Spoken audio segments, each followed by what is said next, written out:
Hello friends, welcome to மக்கள் சேவை channel. இன்றைக்கி நம்ம ஒரு முக்கியமான இன்ஃபர்மேஷன் பற்றி தான் பார்க்க போகிறோம்.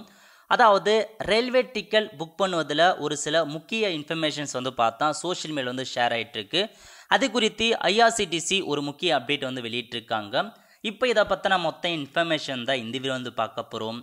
இந்த வீடியோ ஸ்கிப் பண்ணாமல் ஃபுல்லாக பாருங்கள். அது மட்டும் அல்ல, இந்த வீடியோ நிறைய பேருக்கு ஷேர் பண்ணுங்கள். ஓகே, அதாவது ஐஆர்சிடிசி பற்றி இந்த மாதிரி சோஷியல் மீடியாவில் நிறைய செய்தி பரவிட்டுருக்கு. அதாவது ரயில் டிக்கெட் புக்கிங்கில் பார்த்தா நீங்கள் சிறை செல்ல நேரிட மாதிரி சொல்லியிருக்காங்க. எதன் காரணமாக சொல்லியிருக்காங்கன்னா, அதாவது நீங்கள் ஐஆர்சிடி ஆப்பில் பார்த்தா மற்றவருக்கு ரயில் டிக்கெட் புக் பண்ணுறீங்க அப்படின்னா உங்களுக்கு பார்த்தா சிறை தண்டனை மற்றும் கடுமையான அபராதம் விதிக்க வாய்ப்புள்ளதாக பார்த்தா நிறைய பேர் ஸ்ப்ரெட் பண்ணிட்டு இருக்காங்க. ஃபேக் நியூஸாக அறிவிச்சிருக்காங்க.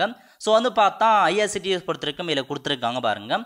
உங்கள் குடும்ப பெயர் மற்றும் ரத்த உறவினர் அவங்களுக்கு மட்டும் தான் நீங்கள் புக் பண்ணி கொடுக்கணும், மற்றவங்களுக்கு கொடுக்கக்கூடாது. அது மட்டும் இல்லாமல் அப்படி நீங்கள் கொடுத்தீங்கன்னா 3 வருஷம் சிறை தண்டனை மற்றும் 10,000 ரூபாய் அபராதம் விதிக்கப்பட்ட மாதிரி நிறையா பார்த்தா சோஷியல் மீடியா ஸ்ப்ரெட் ஆகிட்டு இருக்கு. இதுக்கு பார்த்தா ஐஆர்சிடிசி பதிலளிச்சிருக்காங்க பாருங்கள்.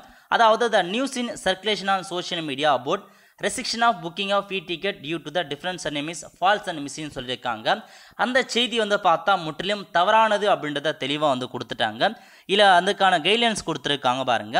அதாவது one can book ticket on personal user ID for friend family and leave. So ஒரு ஐடி மூலமாக நீங்கள் உங்களுடைய ஃப்ரெண்டுக்கோ ரிலேட்டிவ்க்கோ உங்கள் ஃபேமிலிக்கோ தாராளமாக நீங்கள் டிக்கெட் புக் பண்ணி கொடுக்கலான்னு சொல்லியிருக்காங்க.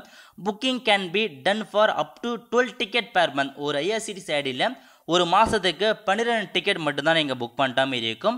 ஒருவேளை நீங்கள் ஆதார் ஆதென்டிகேட் யூஸராக இருக்கீங்க அப்படின்னா ஒரு மந்த்துக்கு 24 டிக்கெட் வரைக்கும் நீங்கள் ஆன்லைன் மூலமாக புக் பண்ணலாம் அப்படின்றத சொல்லியிருக்காங்க. Ticket booked on personal user ID are not mean for commercial sale and such on actives offence under the section சொல்லியிருக்காங்க. ஸோ நீங்கள் பார்த்தீங்கன்னா அதாவது பர்சனல் யூசர் ஐடி மூலமாக நீங்கள் கமர்ஷியலாக, அதாவது ஒரு கமர்ஷியலாக நீங்கள் இந்த மாதிரி டிக்கெட் புக் பண்ணி கொடுத்தா மட்டும் தான் சொல்லியிருக்காங்களே தவிர அந்த மாதிரி சிறை தண்டனை விதிப்போம் அவங்களுக்கான அந்த ஃபைன் அதெல்லாம் எதுவும் கிடையாதுன்னு சொல்லியிருக்காங்க.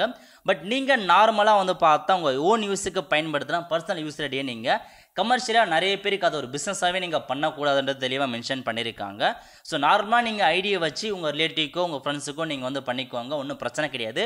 பட் அதை நீங்கள் ஒரு பிஸ்னஸாக பண்ணாதீங்க அப்படின்றத சொல்லியிருக்காங்க. இதான் உங்களுக்கான இன்ஃபர்மேஷன். அந்த மாதிரி சிறை தண்டனையோ அதெல்லாம் எதுவுமே கிடையாதுன்றத இந்த நியூஸ் மூலமாக தெரியப்படுத்திருக்காங்க. நிறைய பேர் இந்த இன்ஃபர்மேஷன் ஷேர் பண்ணுங்கள். ஏன்னா ஃபேக் நியூஸ் பார்த்தா நிறையா ஸ்ப்ரெட் ஆயிருக்கு. வெல் ஃப்ரெண்ட்ஸ், கண்டிப்பாக இந்த பிடிச்ச லைக் பண்ணுங்கள். அது மட்டும் அல்ல, இந்த வீடியோ நிறைய பேருக்கு ஷேர் பண்ணுங்கள். அடுத்து ஒரு நிலையில் சந்திப்போம். நன்றி, வணக்கம்.